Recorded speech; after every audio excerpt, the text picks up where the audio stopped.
Olha, vamos aí para a nossa próxima aula, vamos falar sobre mito. É também um gênero textual.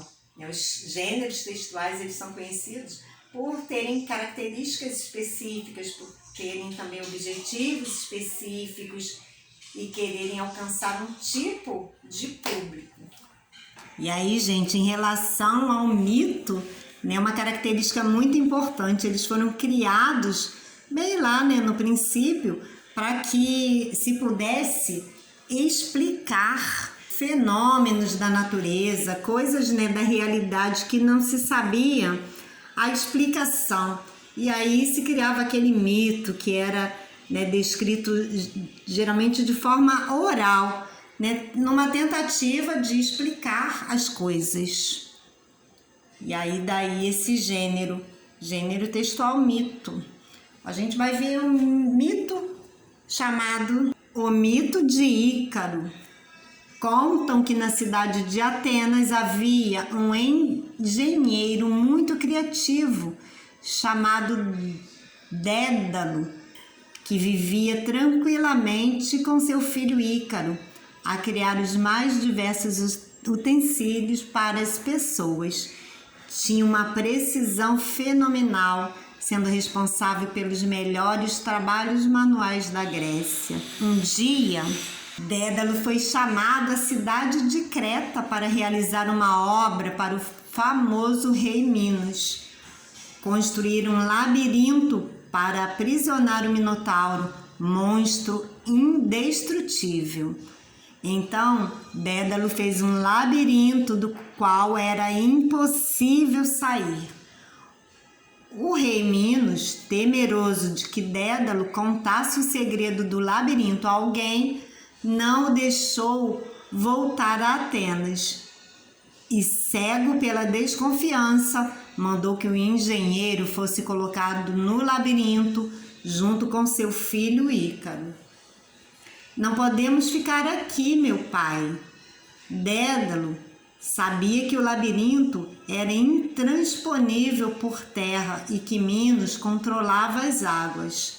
Teve então uma ideia maravilhosa, que só o seu gênio poderia conceber. Observou no chão as penas das aves que caíam no labirinto e com elas concebeu asas para que ele e seu filho pudessem voar e assim deixar o labirinto para trás. Prendeu-as com fios ou cipós das trepadeiras que cresciam nas paredes.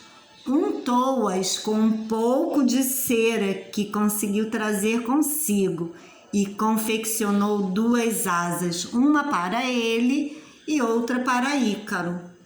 Esperaram uma noite de pouco movimento e então alcançaram voo por cima das paredes do labirinto, seguindo em direção a Atenas. Dédalo sabia que levariam 3 dias e 3 noites para voltarem para casa. O filho do engenheiro se divertia com as asas, indo cada vez mais alto. Dédalo o chamou e disse: "Meu filho, me escute. As asas que fiz nos colocam acima de muitos homens, mas lembre-se de que foram untadas com cera para impedir que as penas se separem. Aqui, nesta altura, não corremos perigo, mas não se aproxime do sol, pois seu calor esquentará a cera e as asas irão se desfazer."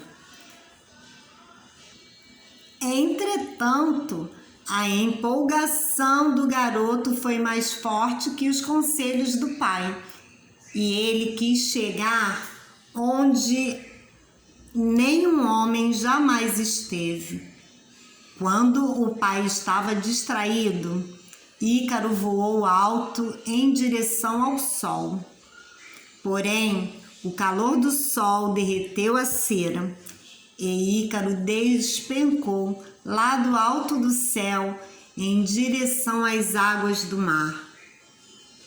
Quando Dédalo percebeu que seu filho não o acompanhava mais, gritou: Ícaro, Ícaro, onde você está? Logo depois, viu as penas das asas flutuando no mar. Então desceu e resgatou seu filho e finalmente chegaram seguros a Sicília. Olha, gente, esse é um texto, né, adaptado da mitologia grega. E esse texto demonstra, né, bem essa ideia, né, de tentar se explicar algo que no momento eles não tinham como explicar, não se sabia explicar. A ciência ainda não era, né, tão evoluída. Então, muita coisa. E aí, então, gente, vemos, né, que Ícaro, né, voou, conseguiu voar, né, com as asas que tinham sido feitas, né, por ele e pelo pai. Mas que isso não durou muito não, né? E bem bacana esse mito. Então, os mitos são narrativas de tradição oral. O que é isso? São contadas, né? Contadas de um povo para o outro, né? De pais para filhos. Então, são com essas características que os povos antigos criaram para explicar os fenômenos da natureza e coisas de que a ciência daquela época não sabia a origem, atribuindo-lhes a influência de deuses, heróis, seres mágicos e outros símbolos. Então a gente vê aí, né, essa ideia toda envolvendo esse mito. E assim são os mitos. Aí na página do seu livro, você terá atividades, páginas 16 e também 17, tá? Faça com bastante atenção, com capricho, use aí, né, todo o seu carinho nas suas tarefas. Um grande beijo e até a próxima aula.